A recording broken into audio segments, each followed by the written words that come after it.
नमस्कार दोस्तों, मेरा नाम है विमल सिंह। बालाजी स्टडी अड्डा में आपका स्वागत है। रीड का आपका जो पेपर प्रीवियस ईयर में हुआ था, सन 2017 का पेपर 2018 में हुआ था, उसी का सॉल्यूशन हम करा रहे हैं अलग अलग पोर्शन वाइज। इससे पहले हमने इसी के अंतर्गत आपका हिंदी जो है उसके प्रश्न 30 देखे थे। यदि नहीं देखे हैं, साइड में आई बटन में पिछला वाला वीडियो आपको मिल जाएगा। आज हम देखेंगे इसी 2018 में हुए पेपर के इंग्लिश के जो है वो 30 प्रश्न। तो चलिए स्टार्ट करते हैं। 31 नंबर प्रश्न है, what is the purpose of writing at elementary level. चार ऑप्शन दे रखे हैं, बताना है आपको इनमें से कौन सा जो है वो सही होगा। तो बात कर लेते हैं आंसर की। तो आपका ऑप्शन ए वाला जो है वो बिल्कुल सही होगा। डेवलपमेंट ऑफ मोटर स्किल्स जो है वो सही होगा। The purpose of writing at elementary level is development of motor skills. यानी कि कहने का मतलब है कि जो एलिमेंट्री लेवल होता है, इस पर लिखने का जो उद्देश्य होता है वो आपका मोटर स्किल से जो है वो संबंधित होता है। मोटर स्किल क्या होता है? तो मोटर स्किल आपका शरीर के विकास या संचालन से संबंधित जो है वो स्किल होता है। पहला वाला आपका ऑप्शन ए वाला सही हो जाएगा। अगला देखते हैं आपका प्रश्न 32, which technique of reading is used to look for specific piece of information. चार ऑप्शन दे रखे हैं, बताना है आपको कि इनमें से कौन सा जो है वो सही होगा। कि किसी विशेष इंफॉर्मेशन की खोज करने के लिए जो स्पेसिफिक या जो आपकी रीडिंग टेक्निक होती है वो इनमें से जो है वो कौन सी होती है, ये प्रश्न में पूछा गया है। तो किसी विशेष इंफॉर्मेशन की खोज करने के लिए रीडिंग टेक्निक को हम कहते हैं स्कैनिंग। आपका ऑप्शन डी वाला जो है वो बिल्कुल सही हो जाएगा। स्कैनिंग के पर्पज से हम कोई भी चीज स्कैन करके उसका प्रिंट आउट उसे भेज सकते हैं, यही सारी चीजें होती हैं। स्कैनिंग के संदर्भ में कह भी सकते हैं it allows you to locate precise information. Next आपका है 33 प्रश्न, which is look and say method of reading. चार ऑप्शन है, बताइए इनमें से कौन सा जो है वो सही होगा। लुक एंड से मेथड जो है उसके बारे में पूछा गया है। तो ऑप्शन एबीसीडी में से कौन सा जो है वो सही होगा। बात कर लेते हैं उत्तर की। तो आपका option see the word method जो है वो आपका ऑप्शन सी वाला जो है वो सही होगा। Look and say method of reading is the word method. अब वर्ड मेथड जो है उसके बारे में अगर बात करें, यह एक सिंपल सी लैंग्वेज में बात करें तो जो लुक एंड से मेथड होता है, इसमें चित्र के माध्यम से जो है वो पढ़ाया जाता है। ऐसे ध्यान रखिए, ज्यादा आसान रहेगा। तो आपका वर्ड मेथड जो है ऑप्शन सी वाला जो है वो सही हो जाएगा। अगला 34 प्रश्न है कि फिल इन द ब्लैंक दे रखा है, has the advantage of providing a focal point of attention for the whole class and can be used for a variety of purposes. तो इस प्रकार से अलग अलग ऑप्शन दे रखे हैं, बताइए इस फिल इन द ब्लैंक्स की जगह क्या जो है वो फिल होगा।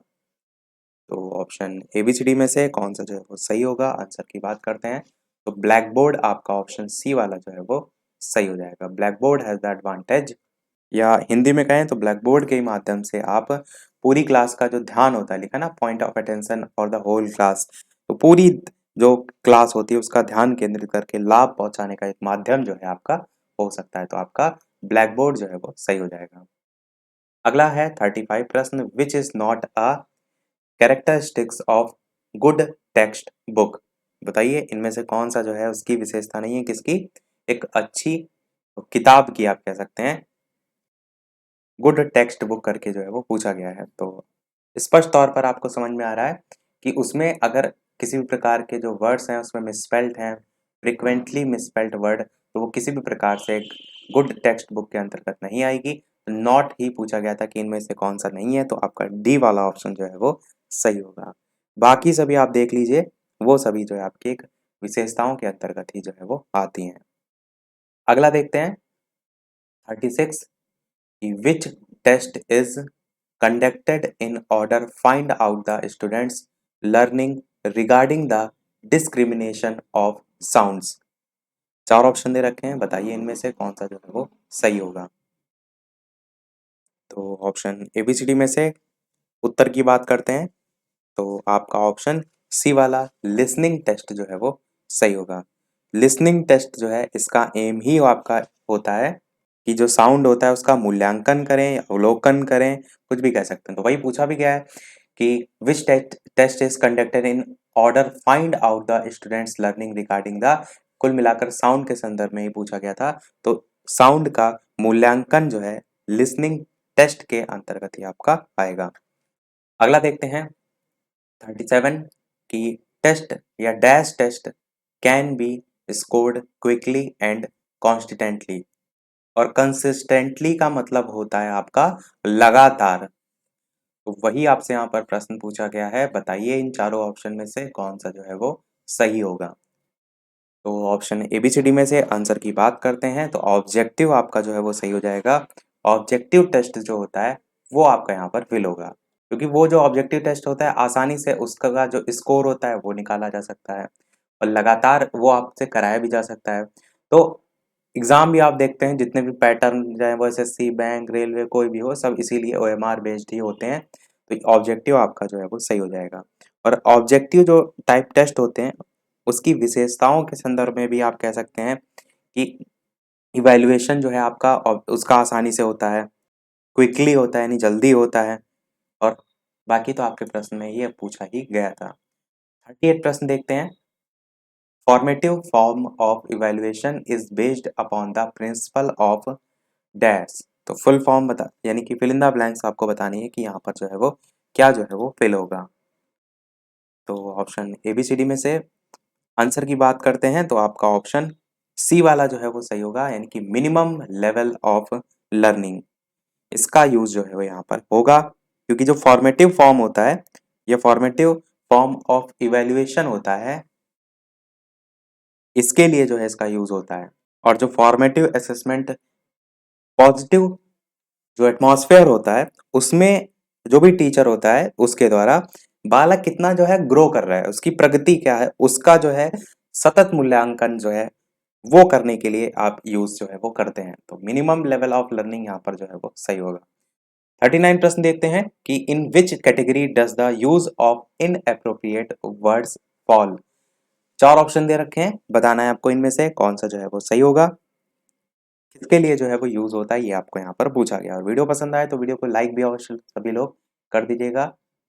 इसी प्रकार जो और भी पेपर अलग अलग ईयर में हुए हैं इसी प्रकार हम आपको सभी का सॉल्यूशन जो है वो कराते रहें। आंसर की बात करते हैं ऑप्शन ABCD में से, तो बी वाला आपका लेक्सिकल एरर जो है वो सही हो जाएगा। इसी का प्रयोग इनएप्रोप्रिएट वर्ड के लिए होता है। कहते हैं इसको अगर एक डेफिनेशन के फॉर्म में है तो lexical error is a sequence of characters that does not match the pattern of any token. देखते हैं हमारा अगला प्रश्न जो है वो 40 प्रश्न कह रहा है कि language error should be corrected when the goal is. चार ऑप्शन है, बताइए इनमें से कौन सा जो है वो सही होगा। बात करते हैं आंसर की तो आपका ऑप्शन डी लर्निंग जो है वो बिल्कुल सही हो जाएगा, when the goal is learning. तो आप कहेंगे कि जब टीचिंग का जो एम होता है वो लैंग्वेज लर्निंग होता है तो भाषा जो अशुद्धि होती है उसको सुधारने पर जो है इसमें बल दिया जाता है। तो लर्निंग आपका सही होगा। अब देखते हैं हमारा एक पैराग्राफ जो कि 41 से 45 तक प्रश्न आते हैं, और ये आपका जो है ओवरऑल पैराग्राफ दे रखा है कि on Kartik Purnima day my uncle took me to the grand camel fair camel fair.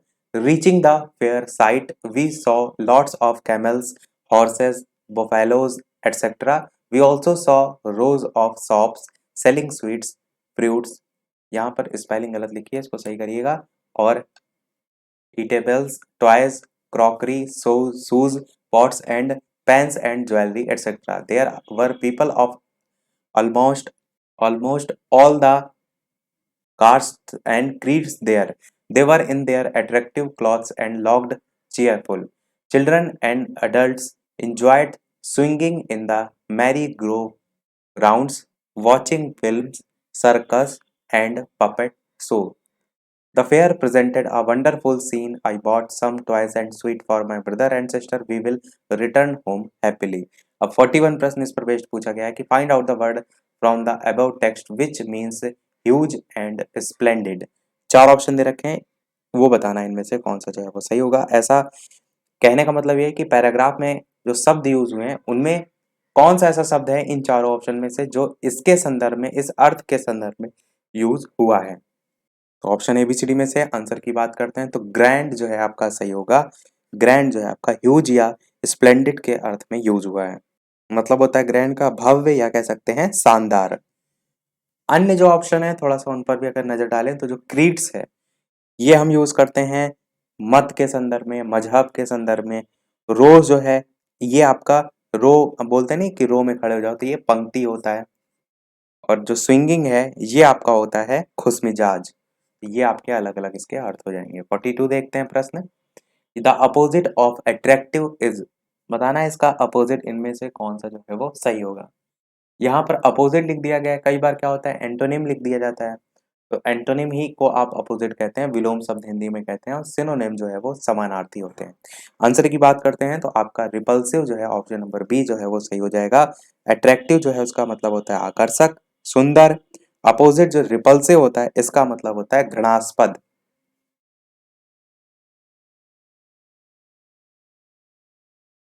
और साथ ही साथ जो टाइडी है इसका मतलब होता है स्वच्छ। कहते हैं नहीं, नीट एंड टाइडी कपड़े जो है वो पहन कर आइएगा और साफ सुथरे के संदर्भ में। और इसके बाद एलोरिंग का मतलब होता है आपका मोहक। जैसे अधिकतर जो खुशबू है उसके संदर्भ में ये वर्ड यूज किया जाता है। और सिडेक्टिव जो है इसका मतलब होता है अट्रैक्टिव, यानी कि आकर्षक के संदर्भ में आप इसे कहेंगे, या सम्मोहक इस टाइप से। अगला देखते हैं 43 प्रश्न। विच of the following words is correctly spelled. चार ऑप्शन है, बताइए इनमें से कौन सा सही होगा। स्पेलिंग आपको जो है वो बतानी है। बात करते हैं चलिए आंसर की, तो डी वाला आपका ऑप्शन डिवोटीज जो है वो बिल्कुल सही हो जाएगा। डिवोटीज जो है ये आपका बिल्कुल सही है, जिसका अर्थ जो है वो भक्त के संदर्भ में होता है या फिर श्रद्धालु के संदर्भ में होता है। तो ये जो है स्पेलिंग आपकी सही है। 44 प्रश्न देखते हैं। The verb enjoyed can give us the noun enjoy, enjoyment, enjoying या enjoyable। चार ऑप्शन में छांटना है आपको कौन सा जो है वो सही होगा। आंसर की बात करते हैं ऑप्शन एबीसीडी में से, तो बी वाला आपका ऑप्शन इंजॉयमेंट, आपका बी वाला जो है वो सही होगा। इंजॉयड जो है एक्चुअल में उसका अर्थ सभी जानते हैं आप, आनंद या खुशी के संदर्भ में बोलते हैं। तो जो यहाँ पर वर्ब है इंजॉयड, इसका जो नाउन फॉर्म होगा वो आपका क्या हो जाएगा, इंजॉयमेंट जो है वो हो जाएगा। नाउन आप सभी जानते हैं क्या होता है। A noun is a word used as a name of a person, place और thing। बचपन से यही एक डेफिनेशन आप सुनते भी आ रहे हैं। अगला देखते हैं आपका प्रश्न 45। Find out the word from the text which means an event for public entertainment and trade. Shop, toys, fair, merry go round. चार ऑप्शन है, कौन सा सही होगा। बात करते हैं चलिए आंसर की, तो आपका ऑप्शन सी फेयर जो है वो सही होगा। फेयर का मतलब आप कहेंगे कि an event for public entertainment and trade. Trade मतलब होता है आपका मेला के संदर्भ में। और शॉप जो आप जानते हैं दुकान कहते हैं, टॉय वगैरह खिलौने की दुकान, ये सारी चीजें। आपका ऑप्शन सी वाला यहाँ पर जो है वो सही होगा। अगला 46 जो है वहां से लेकर के 50 तक एक और पैराग्राफ आपका आता है। और एक चीज ध्यान ये जरूर रखिएगा, ये लैंग्वेज वन के हम इंग्लिश के प्रश्न जो है वो देख रहे हैं, क्योंकि लैंग्वेज वन लैंग्वेज टू अलग अलग है। तो 46 से 50 तक जो आपका पैराग्राफ है वो दे रखा है ये। और कहीं ना कहीं जब पैराग्राफ जो है उस पर बेस्ड क्वेश्चन डायरेक्ट ही पूछे गए, तो पैराग्राफ आप चाहें तो वीडियो को रोक के पढ़ सकते हैं। मैं डायरेक्ट आपको जो है वो पैराग्राफ के प्रश्न उत्तर ही जो है वो दिखा देता हूँ। बाकी स्क्रॉल करके मैं पूरा आपको दिखा देता हूँ। यदि आप पढ़ना चाहें तो पैराग्राफ को जो है वो पढ़ भी सकते हैं। इतना सा पैराग्राफ आपको दे रखा है। और इस पर बेस्ड आपको 46 नंबर प्रश्न पूछा गया है कि the words sickle and vehicles are adjective, adverb, noun, pronoun. ये आपको बताना है। अब देखिए इस प्रश्न का आंसर बताने के लिए क्या पैराग्राफ पढ़ने की आवश्यकता है। आप सेंटेंस में जब यूज हुआ है उस आधार पर इसका अर्थ निकालना चाहते हैं तब तो जरूरी है। वैसे आप आसानी से बता सकते हैं। नाउन आपका ऑप्शन जो है वो सी वाला सही हो जाएगा। नाउन होता क्या वो तो मैं पहले ही आपको बता चुका हूँ। 47 प्रश्न है। The police then beat up Nana Bhai severely. The verb beat up आपसे पूछा गया है, वो कौन से टेंस में जो है वो आएगी। चार ऑप्शन दे रखे हैं, बताइए इनमें से कौन सा जो है वो सही होगा। चलिए बात करते हैं उत्तर की, तो आपका ऑप्शन सिंपल पास्ट जो है वो ऑप्शन नंबर बी वाला जो है वो सही होगा। बीट जो है option number B simple past जो है वो हो जाएगा। अगला देखते हैं 48 प्रश्न। She reached her teacher and cut the rope with one stroke of the sickle. The verb dash cut is in यहाँ पर आपको बताना है कौन सा जो है वो टेंस होगा। 4 ऑप्शन दे रखे हैं। ऑप्शन एबीसीडी में से आंसर की बात करते हैं तो यहाँ पर भी आपका सिंपल पास्ट ऑप्शन बी वाला ही जो है वो सही हो जाएगा। क्योंकि यहाँ पर भी अगर आप ध्यान से देखेंगे तो जो इंडिपेंडेंट क्लॉज है इसका मेन वर्ब पास्ट टेंस में दे रखा है, और पास्ट टेंस में जानते ही सेकंड फॉर्म लगती है। और कट की first form, second form, third form तीनों ही आपकी कट ही रहती हैं। जैसे बीट में भी हमने देखा था फर्स्ट फॉर्म और सेकंड फॉर्म सेम रहती है। अगला देखते हैं 49 प्रश्न, विच of the following has the 3 degree of the adjective in their correct form. 4 option है, बताइए इनमें से कौन सा जो है वो सही होगा। तो ऑप्शन एबीसीडी में से आंसर की बात करते हैं तो आपका ऑप्शन पहला वाला ही सही होगा। एंग्री, एंग्रियर, एंग्रीएस्ट ये जो है वो सही होगा। जो कि पहला वाला ये पॉजिटिव डिग्री है, दूसरा वाला कंपैरेटिव और लास्ट वाला सुपरलेटिव डिग्री। 50 प्रश्न देखते हैं। Which of the following option has a determiner in it dash the police then beat up took him away, या फिर ही फेल अनकॉन्शियस। कॉन्शियस मतलब होता है सचेत, उसी से ही अनकॉन्शियस जो है आपका बना हुआ है।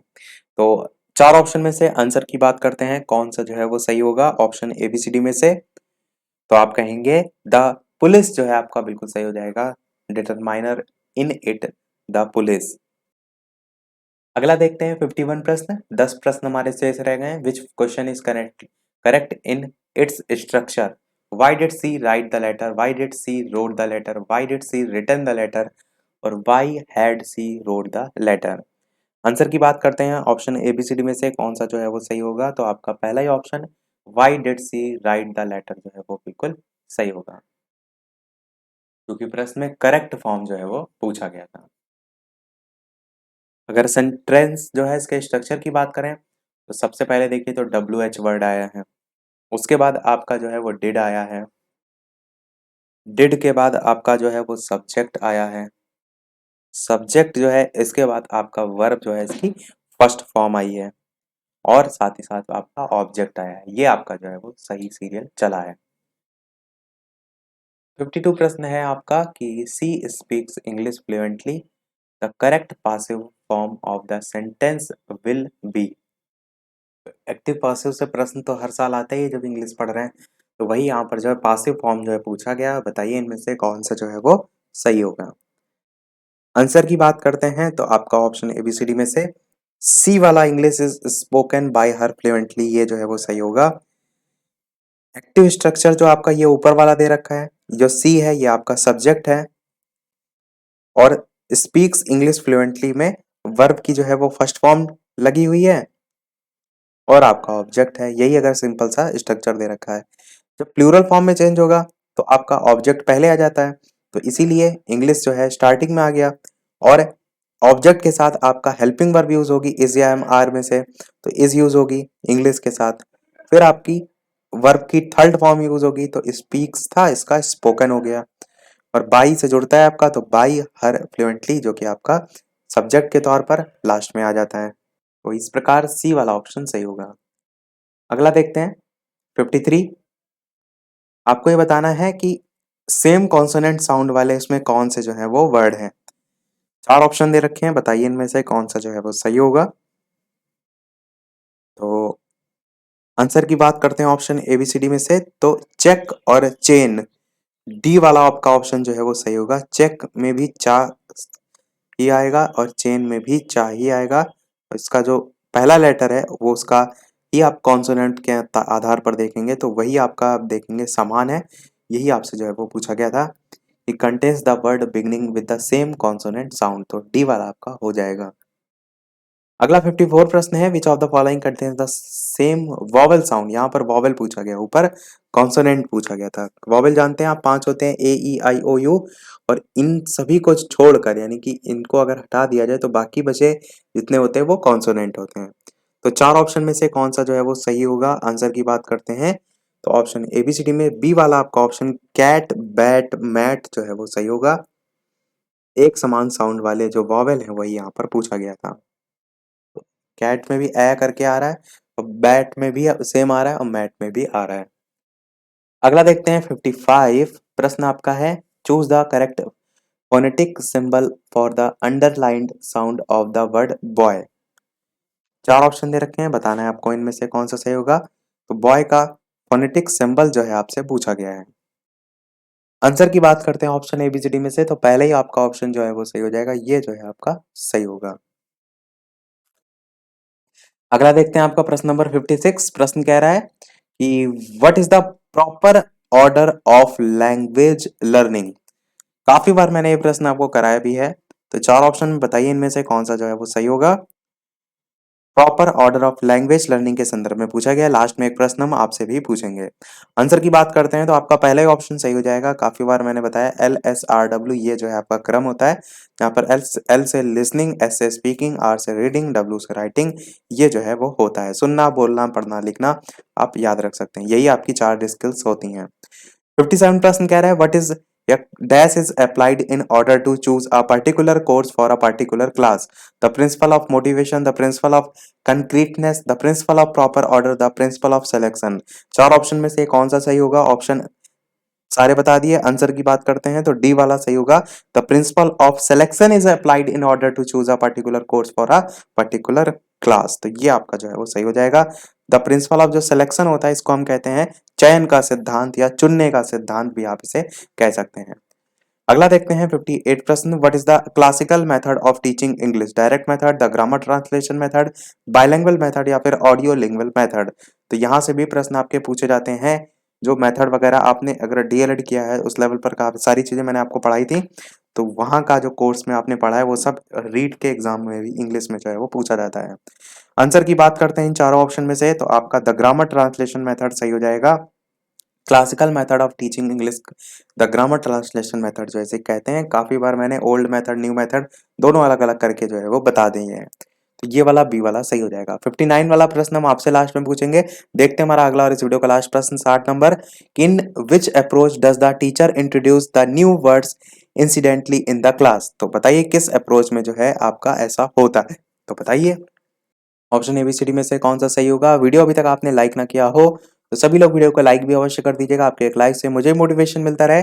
इसी प्रकार जितने भी प्रीवियस ईयर हैं अच्छे अच्छे प्रश्न हैं आपको हम प्रैक्टिस कराते रहें। चैनल पर नए हो सब्सक्राइब करके भी जुड़ जाइएगा। टेलीग्राम चैनल से अभी तक ना जुड़े हो तो लिंक आपको डिस्क्रिप्शन में मिल जाएगी। सभी वीडियो के लिंक वगैरह भी वहां भेजे जाते हैं, नोटिफिकेशन वगैरह भी आपको सभी वीडियो के वहां पर मिल जाएंगे। तो चलिए बात करते हैं अब उत्तर की इनमें से कौन सा सही होगा। तो आप कहेंगे मल्टी लिंगुअल अप्रोच जो है वो सही हो जाएगा।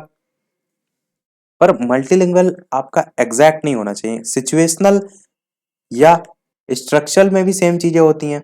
मल्टीलिंगुअल की जगह आप सिचुएशनल के साथ जाएंगे। सिचुएशनल अप्रोच जो होता है इसी में जो टीचर होता है वो इंट्रोड्यूस करता है नए नए शब्दों से, और यही आपसे पूछा भी गया था कि in which approach does the teacher introduce the new words incidentally in the class.